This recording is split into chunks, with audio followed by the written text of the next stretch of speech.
વિટનેસના સમાચારમાં આપનું સ્વાગત છે। સમાચાર શરૂ કરતા પહેલા એક નજર આજના મુખ્ય સમાચારો પર।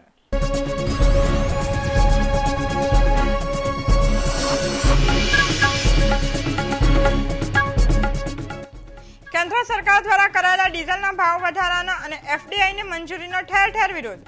ચોક બજાર ખાતે ધરણા પ્રદર્શન કરાયા।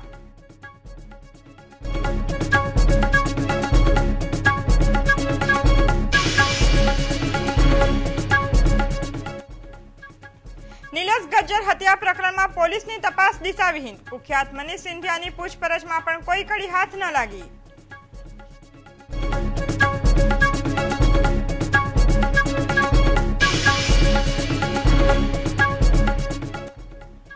સાહિત્યકાર ભગવતી કુમાર શર્માનું સ્મારક બનાવવા 8 મકાનો સંપાદન કરવાની તજવીજ। મનપાએ નોટિસ ફટકારી હોવાની ચર્ચા।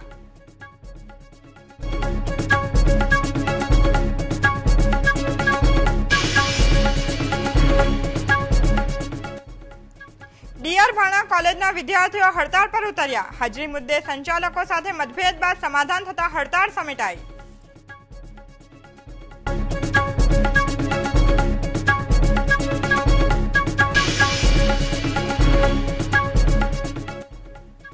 અને અખિલ ભારતીય તેરાપંથ સમાજ દ્વારા મહારક્તદાન કેમ્પનું આયોજન। સમગ્ર દેશ અને નેપાળમાંથી 1 લાખ યુનિટ રક્ત એકત્ર કરાશે।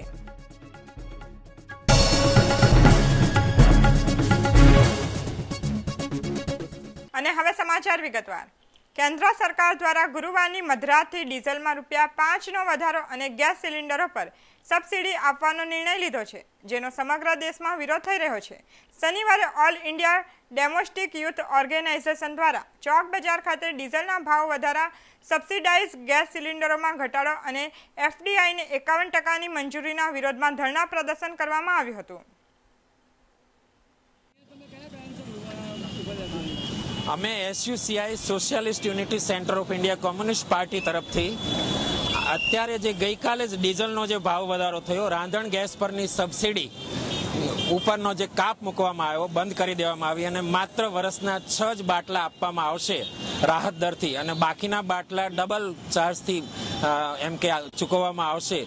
એવા સંજોગોમાં આમ જનતા ઉપર આ પડ્યા ઉપર પાટું છે।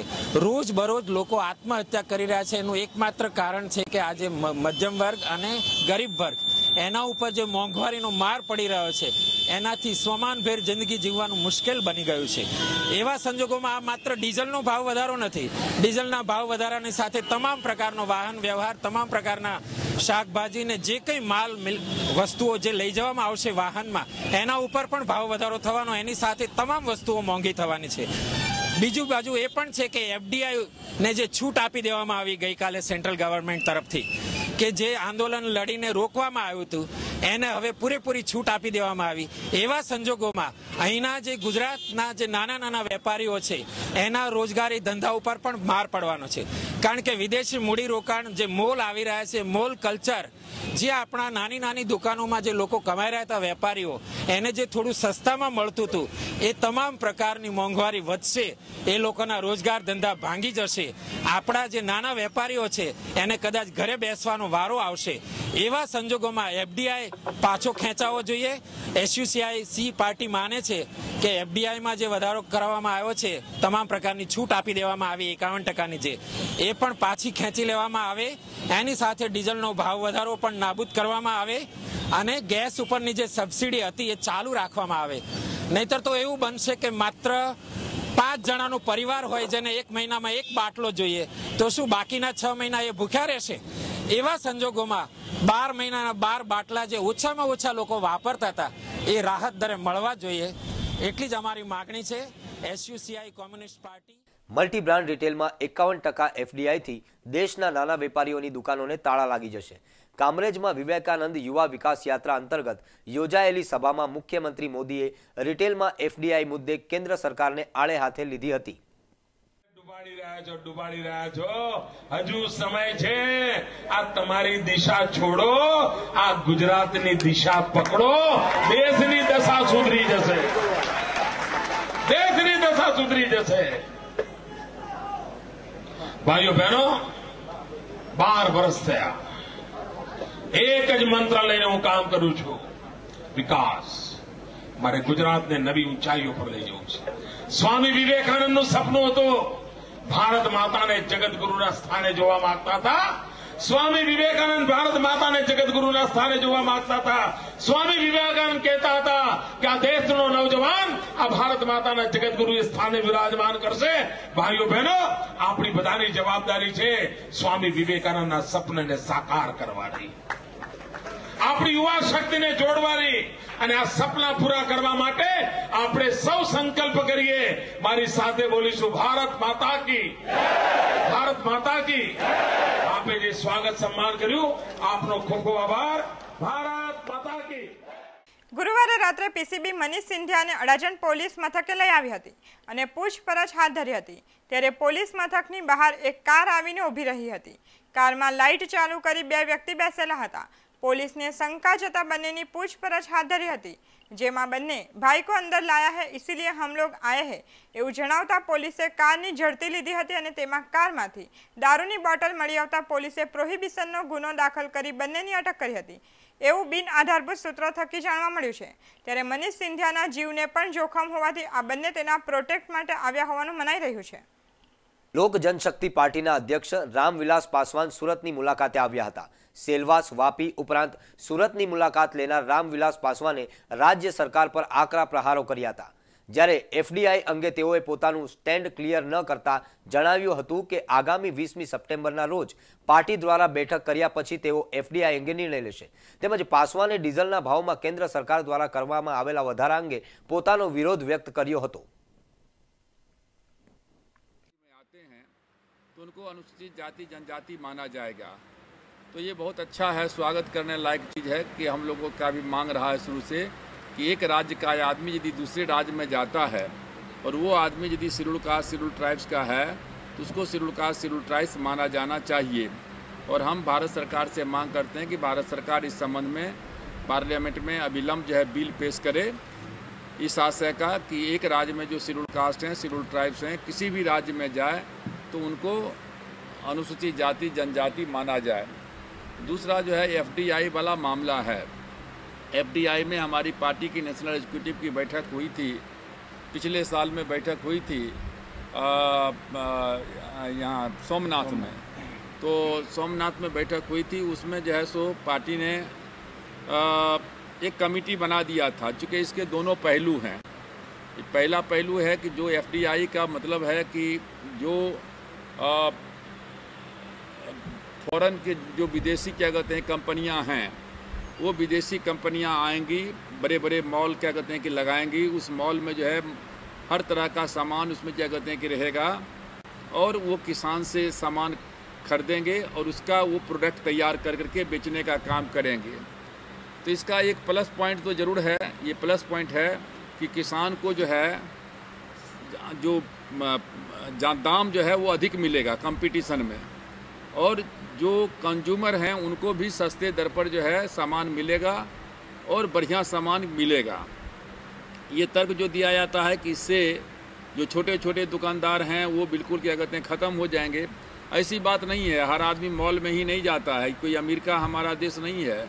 यहाँ हर आदमी जिसको कैपेसिटी है वो मॉल में जा कर के सामान क्या कहते हैं खरीदेगा. नहीं तो दुकानदार अपना काम अपना वो कोई भी ताकत आकर के दुकानदार जो है रोड पर फुटपाथ पर जो लोग हैं उनको रोक नहीं सकता है. लेकिन एक इस तरह का जैसा पूरा का पूरा देश में जो वातावरण है वो वातावरण फैलाया गया है कि इससे छोटे छोटे जो है वो जो दुकानदार हैं वो प्रभावित हो जाएंगे और उनके ऊपर में इसका इफेक्ट पड़ेगा. तो अभी इसका 20 तारीख को हम लोगों ने पार्टी का जो है बैठक जो है दिल्ली में क्या कहते हैं कि बुलाया है और 20 तारीख को इसके ऊपर में हम लोग क्या कहते हैं कि निर्णय लेंगे.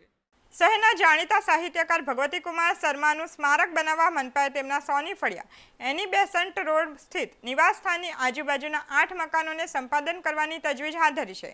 સાહિત્યકાર ભગવતી કુમાર શર્માનું ઘર વોર્ડ નંબર 10 નોંધ નંબર 1740 વાળી મિલકતમાં છે. મનપાએ આ મિલકતની આજુબાજુ નોંધ નંબર 1738, 1739, 1741 થી 1745 સુધીની મિલકતો સંપાદન માટે હાથ ધરી છે. શહેરના જાણીતા સાહિત્યકાર ભગવતી કુમાર શર્માના વર્ષોથી બંધ પડેલા નોંધ નંબર 1740 સ્થિત મકાન સહિત આસપાસના 8 મકાનોની જમીનને સંપાદન કરવા મનપાએ નોટિસ ફટકારી છે. તાપી જિલ્લામાં દીપડો દેખાવાની ઘટના આમ છે। આજે ફરી દીપડો દેખાયો, જેને લઈ ગામમાં ખળભળાટ મચી જવા પામી હતી। આ વખતે દીપડો પાંજરે કે કોઈના ઘરમાં નહીં પરંતુ કૂવામાં પડેલો જોવા મળ્યો હતો, જેને જોવા ગામના ટોળે ટોળા ઉમટી પડ્યા હતા। હું હવાના ખેતરમાં ચારો કાપવા આવેલો ત્યારે મારા કૂવામાં દીપડાનું બચ્ચું કૂવામાં પડેલું જોઈને ઘરે જઈને સરપંચને જાણ કરી। પછી અમે ફોન કરીને પછી અમે જંગલ વિભાગમાં અમે જાણ કરી। હા, વાઘપાણી ગામે આજે રાતના કોઈક દીપડી નારી હતી અને એ કૂવામાં પડી ગઈ। તો જ્યારે ખેતરનો માલિક આવ્યો ત્યારે 10 વાગે દિવસના સમયે એને ખબર પડી કે ભાઈ અહીંયા દીપડીનું બચ્ચું પડી ગયું છે પાણીમાં। એને ગામમાં સરપંચને ખબર પડી, સરપંચે વન વિભાગને જાણ કરી અને તરત જ અમે જગ્યા પર આવી ગયા। અમે એક પિંજરું લાવ્યા અને જોયું તો એ દીપડીનું બચ્ચું બખોલમાં બેસી રહેલું હતું, પાણીમાં થાકી ગયું હતું એટલે અમને બહુ ઇઝી રહ્યું। અને એ બાકોરું હતું, એ બાકોરમાં પથ્થરો મૂકી દીધા અમે। પછી પિંજરું આવ્યું તો પિંજરું સીધું અમે કૂવાની દિવાલ સાથે મૂકી દીધું અને એને પાછળથી એને વાંસથી ગોદો મારતા એમાં સફળતાપૂર્વક અમે લોકો એને પાંજરામાં લઈ લીધું છે। કેટલા કલાકની જહેમત બાદ અને લગભગ અમારી 3 કલાકની જહેમત બાદ આ ઓપરેશન સફળ કરી શક્યા છે। ખૂબ નાનું બચ્ચું છે, આ લગભગ 8-9 મહિનાનું હશે અને નારી છે અને ખૂબ થાકી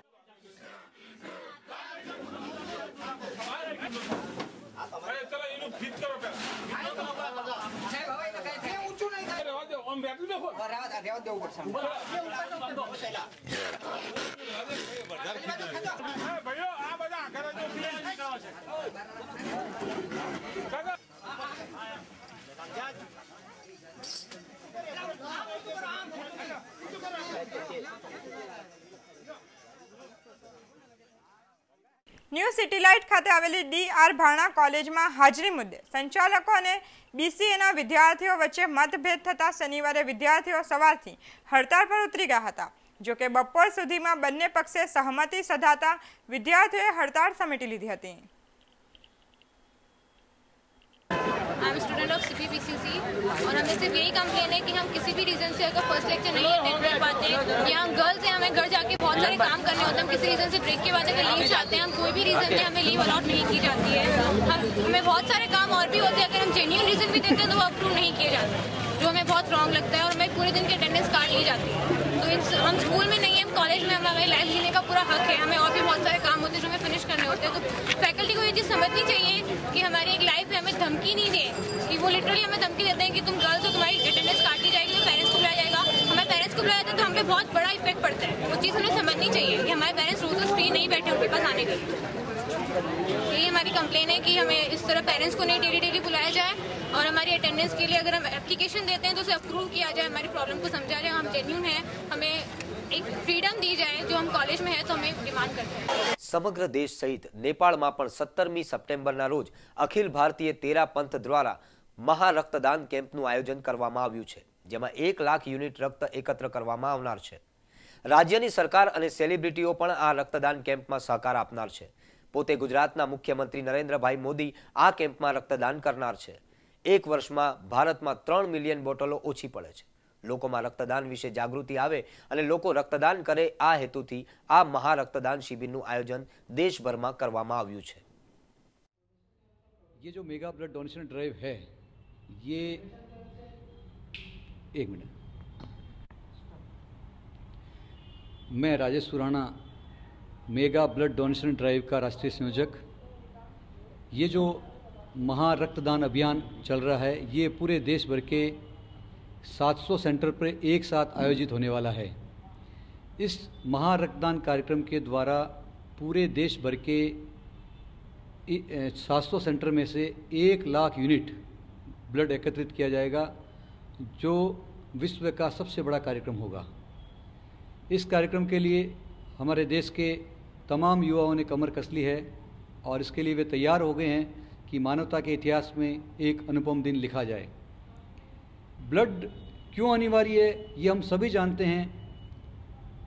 थैलीसीमिया के रोगी को बहुत ज़्यादा ज़रूरत होती है, बहुत सारे एक्सीडेंट होते हैं, उसमें ब्लड की बहुत आवश्यकता होती है, सर्जरी में ब्लड की आवश्यकता होती है। इसके अतिरिक्त अनेक कारणों से हमें ब्लड की आवश्यकता होती है। सूरत में आप कितनी ब्लड डोनेट बॉटल कलेक्ट कर पाओगे? सूरत में हम लोग 20 जगह ये रक्तदान का कार्यक्रम करने जा रहे हैं, जिसमें 3000 यूनिट एकत्रित करने का हमारा लक्ष्य है। इस मेगा डोनेशन ड्राइव में देश भर के ख्यातनाम व्यक्तियों ने हमें आशीर्वाद दिया है। स्वयं महामहिम राष्ट्रपति महोदय इस कार्यक्रम के समर्थन में संदेश दे रहे हैं।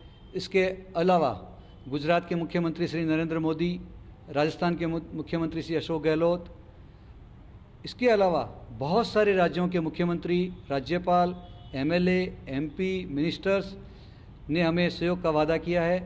बहुत सारे धार्मिक गुरु हमारे साथ में जुड़े हैं। देश भर के तमाम एनजीओ आज हमारे साथ में खड़े हैं। ये कहा जा सकता है कि इस ब्लड डोनेशन कार्यक्रम के माध्यम से हम पूरे देश को यूनाइटेड करने में कामयाब हुए हैं।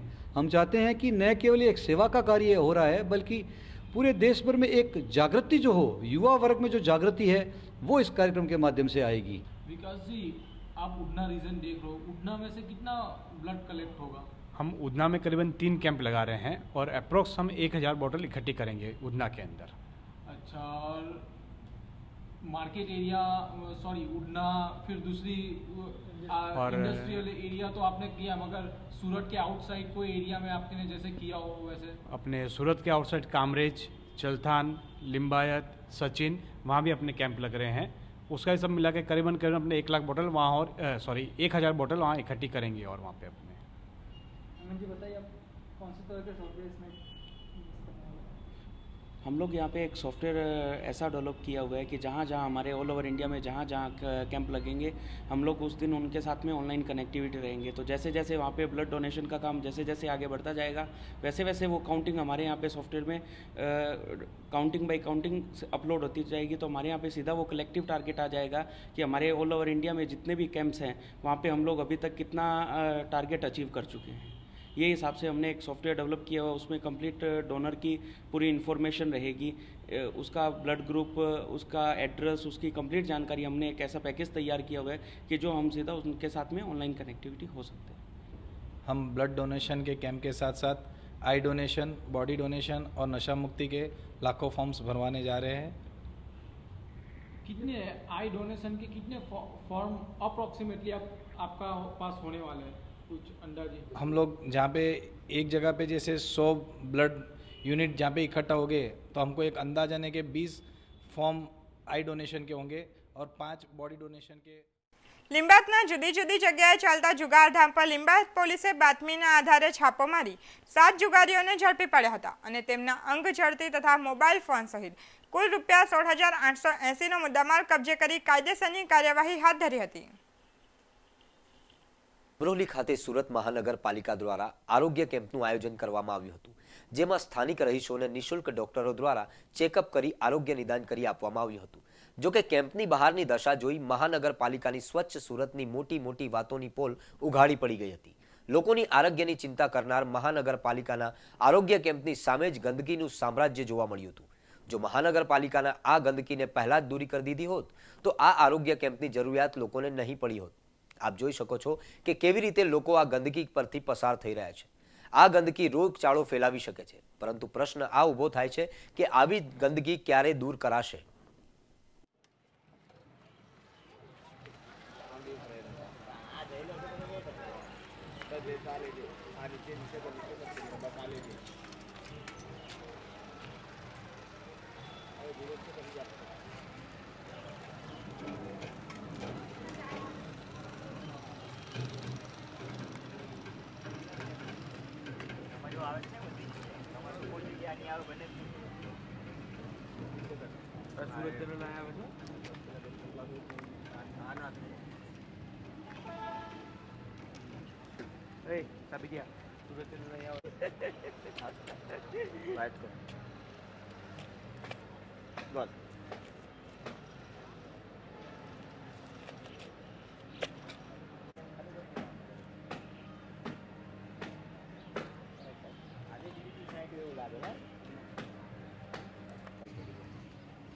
અત્યારે શું કરતા હતા, મજાક કરતો હતો, ઇજ્જત નહીં વાળો।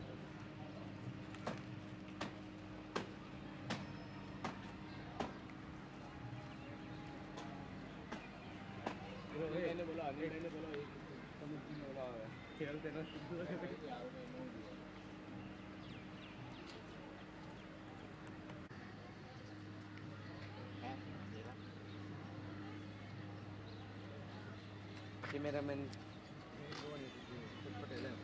એવું ઘાટ લે કે હારો માણસ કાચી આવે તો એને ફરજિયાત કેમ્પમાં જ જવું પડે. એમ જ માંડો બની.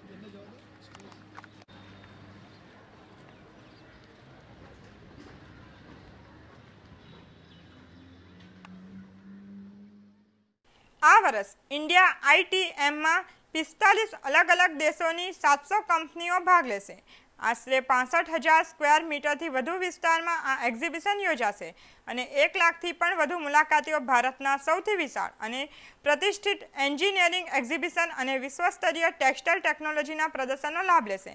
India ITM 2012 trend setting textile manufacturing solution માટે એક જ સ્થળેથી મેળવી શકાતી તમામ વસ્તુઓ સમાન સાબિત થશે. નવા ક્ષેત્રો જેમ કે ગાર્મેન્ટ બનાવવાની મશીનરી, ગાર્મેન્ટ પર કરાતી પ્રક્રિયાની મશીનરી, ટેક્સટાઇલ ઉદ્યોગ, સંલગ્ન મશીનરી અને અન્ય એસેસરીઝ ઉપરાંત ડેસ્કટોપ અને કેમિકલ ઉત્પાદનો એક્ઝિબિશનમાં આકર્ષણનું કેન્દ્ર બનશે.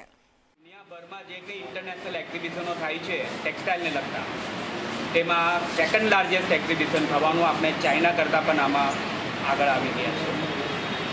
અને જો અમારી પાસે જગ્યાનો અભાવ ન હતે તો નંબર ઓફ પાર્ટિસિપન્ટ્સમાં અમે જે દુનિયાનું બેસ્ટ એક્ઝિબિશન કહેવાય છે ઇટમાં, જે યુરોપમાં થાય છે, જેમાં ગયા વર્ષે 1100 પાર્ટિસિપન્ટ હતા, 1140, એના કરતાં પણ અમે વધી જતે, પરંતુ જગ્યાના અભાવને કારણે અમે કરી શક્યા નથી. થોડી માહિતી એક્ઝિબિશનને અને એક્ઝિબિશન રિલેટેડ એક્ટિવિટીની હું આપું તો લગભગ 55,000 સ્ક્વેર મીટરની જગ્યા અમે બુક કરેલી છે અને આમાં લગભગ 800 પાર્ટિસિપન્ટ, 770 જેવા છે કે 80 જેવા છે અને બાકીના અમારા કોમ્પ્લિમેન્ટરી જે પ્રેસ અને ઇન્સ્ટિટ્યૂટ અને રિસર્ચ ઓર્ગેનાઇઝેશન હોય છે એ બધું મળીને 800 પાર્ટિસિપન્ટ છે. પરંતુ એનાથી પણ વિશેષ જે વાત મારે તમને કરવી છે કે 410 પાર્ટિસિપન્ટને અમારે ના પાડવી પડી, ફક્ત અને ફક્ત જગ્યાના અભાવને કારણે. એટલે જો આ 400ને પણ અમે સમાવી શક્યા હતે તો આજે દુનિયાનું સૌથી મોટું એક્ઝિબિશન કરવાનો અમને યશ મળશે. આ જે એક્ઝિબિશન થવાનું એમાં દુનિયાના તમામે તમામ દેશો કે જે ટેક્સટાઇલ મશીનરી બનાવે છે, ટેક્સટાઇલને લગતી સર્વિસીસ આપે છે, એવા 42 દેશોમાંથી ભાગ લેનાર પ્રદર્શનકારો આવવાના છે. 42 કન્ટ્રીઝ આ પાર્ટિસિપેટિંગ અને આપણા હિન્દુસ્તાનના લગભગ 432 પાર્ટિસિપન્ટ છે.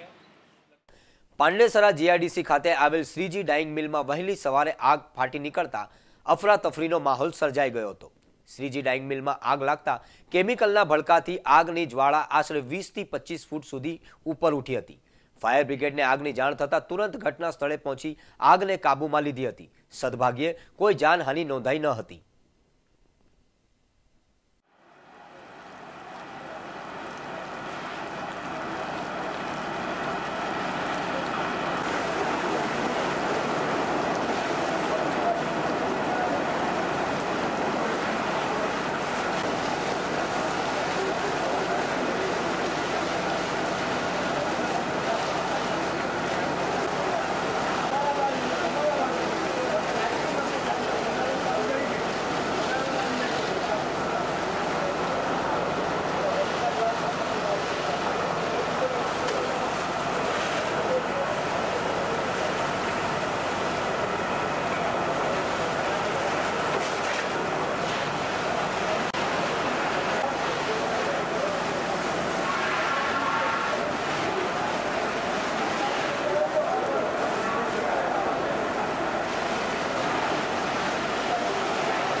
Divisional fire officer fire and emergency service सूरत.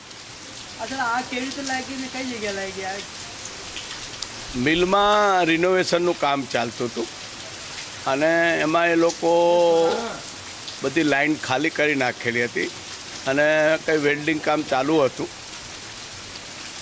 એમાં સ્પાર્ક થવાથી આગ પકડેલી.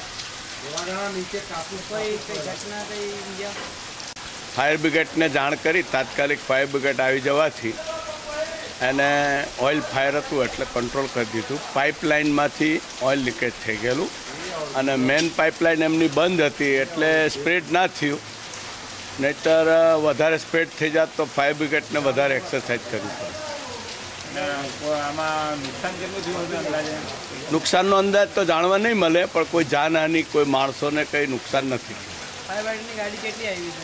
6 ફાયર ફાઇટર ને 6 વોટર ટેન્કર, 12 ગાડીઓ આવેલી. કઈ ડેંગનું નામ સાહેબ? કઈ? Shriji dying, plot number 441. Plot number 411, 412. આગ લગભગ 25 ફૂટની ફ્લેમ હતી, 25 ફૂટની.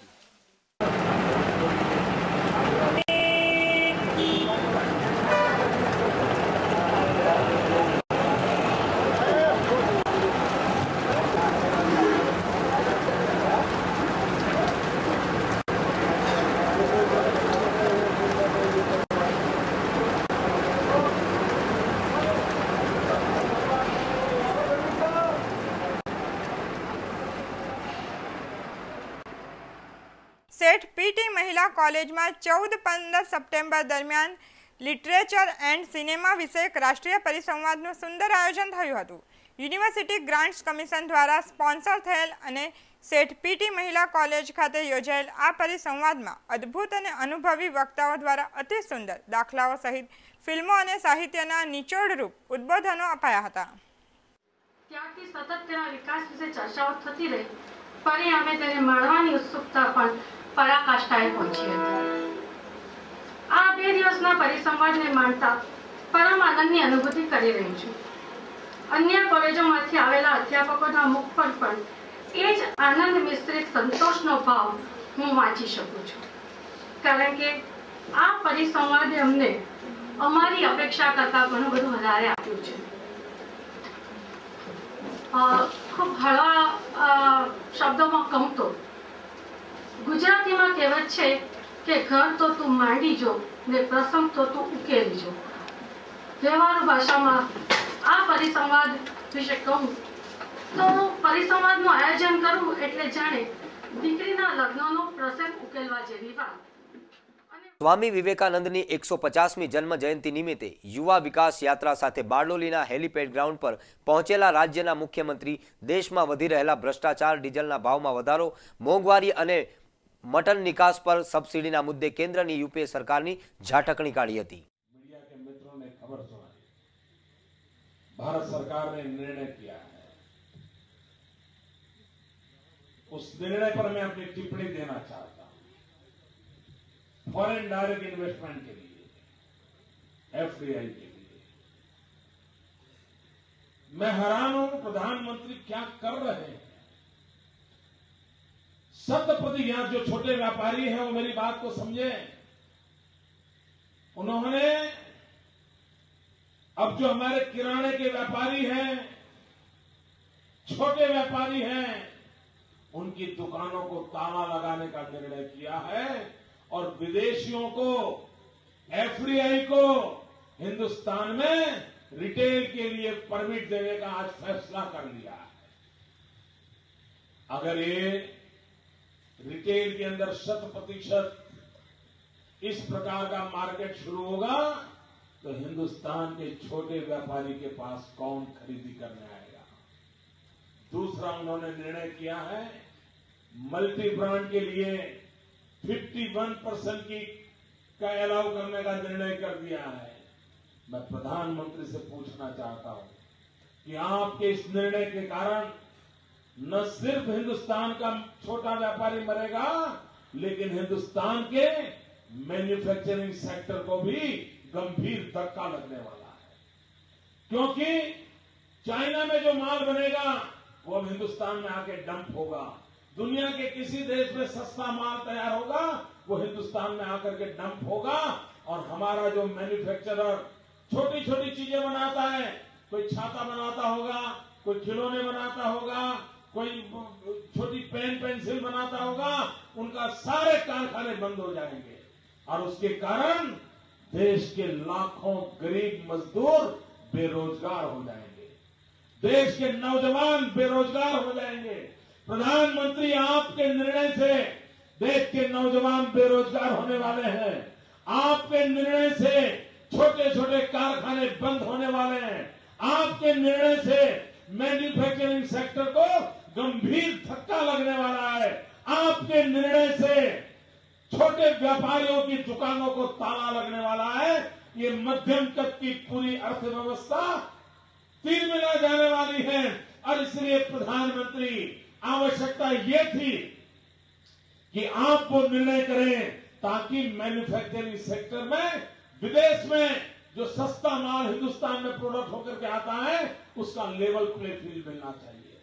अगर ये लेवल प्ले फील्ड नहीं है तो हिंदुस्तान का मैन्युफैक्चरर, हिंदुस्तान का मजदूर, हिंदुस्तान का गरीब छोटा व्यापारी, ये तीनों मरने वाले हैं और ये संख्या सैकड़ों करोड़ों के अंदर लोगों को बर्बाद करने वाली है और इसलिए मैं चेतावनी देता हूं।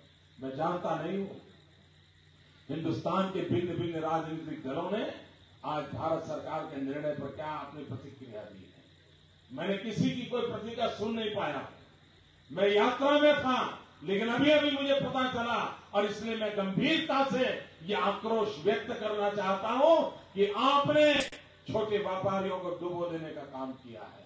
आपने मध्यम करियर मैन्युफैक्चरर जो है, एसएमईज हैं, स्मॉल स्केल इंडस्ट्री है, उनको ताला लगाने का एक पाप किया है और देश के अर्थतंत्र को इससे कोई गति मिलने वाली नहीं। સિટી લાઇટ ખાતે અશોક પાનની દુકાનની પાછળ ગણપતિજીની શોભાયાત્રા કાઢી સ્થાપના કરવામાં આવી હતી।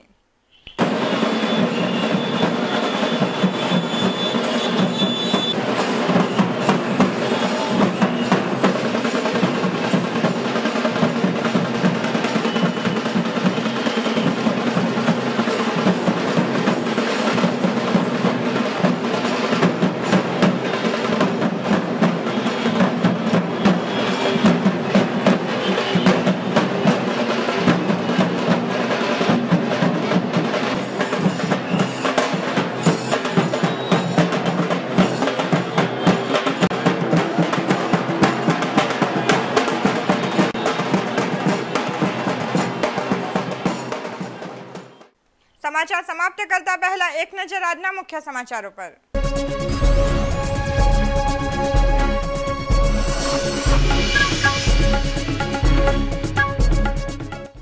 केंद्र सरकार द्वारा कराયેલા ડીઝલના ભાવ વધારાના અને એફડીઆઈને મંજૂરીનો ઠેર ઠેર વિરોધ, ચોક બજાર ખાતે ધરણા પ્રદર્શન કરાયા।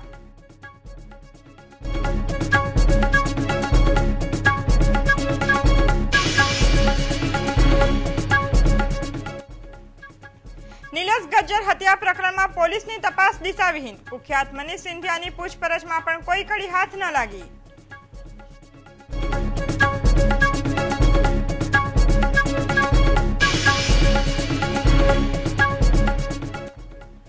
સાહિત્યકાર ભગવતી કુમાર શર્માનું સ્મારક બનાવવા 8 મકાનો સંપાદન કરવાની તજવીજ, મનપાએ નોટિસ ફટકારી હોવાની ચર્ચા।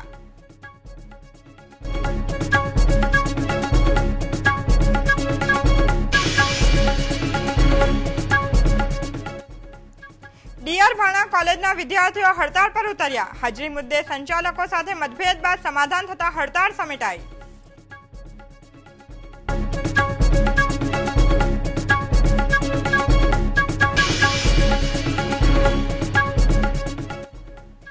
અને અખિલ ભારતીય તેરાપંથ સમાજ દ્વારા મહારક્તદાન કેમ્પનું આયોજન, સમગ્ર દેશ અને નેપાળમાંથી 1 લાખ યુનિટ રક્ત એકત્ર કરાશે।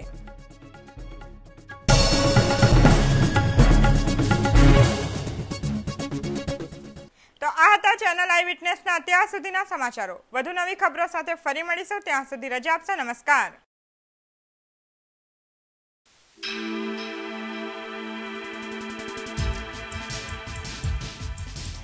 Eyewitness, eyewitness, eyewitness, eyewitness.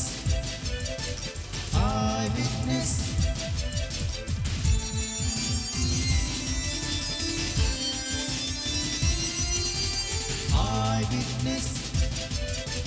Eyewitness.